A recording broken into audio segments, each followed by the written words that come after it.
एक शख्स का रिश्ता एक आलिमा औरत से तय हुआ और उसने शादी कर ली।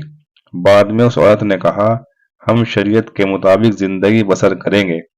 वो शख्स उस बात से बहुत खुश हुआ कि बाकी जिंदगी बीवी की बरकत से शरीयत के मुताबिक गुजरेगी।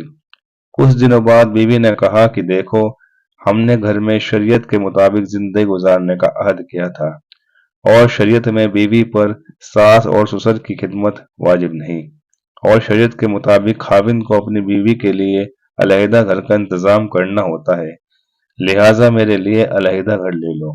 वो शख्स बड़ा परेशान हुआ। अलहदा घर लेना कोई बड़ी बात नहीं, पर मेरे बूढ़े वालिदैन का क्या होगा?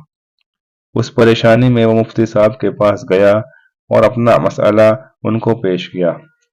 मुफ्ती साहब ने कहा, भाई तुम्हारी बीवी बात तो ठीक करती है। वो आदमी मुफ्ती साहब से तनी लहजे में कहने लगा, मैं आपके पास मसले का हल लेने आया हूँ, ना कि फतवा। मुफ्ती साहब मुस्कुराते हुए कहने लगे, एक तरीका है।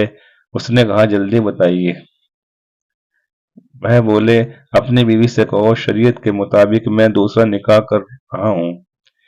मैं और वो मेरी वालिदैन के साथ रहेंगे और वो उनकी खिदमत भी करेगी।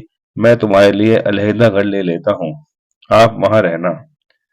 उसने घर आकर अपनी बीवी से ये बात बताई तो वो सटपटा गई और बोली, दफा करो दूसरी शादी को। मैं इधर ही रहूंगी और आपके वालिदैन मेरे भी वालिदैन हैं और उनकी खिदमत इकराम मुस्लिम भी तो है।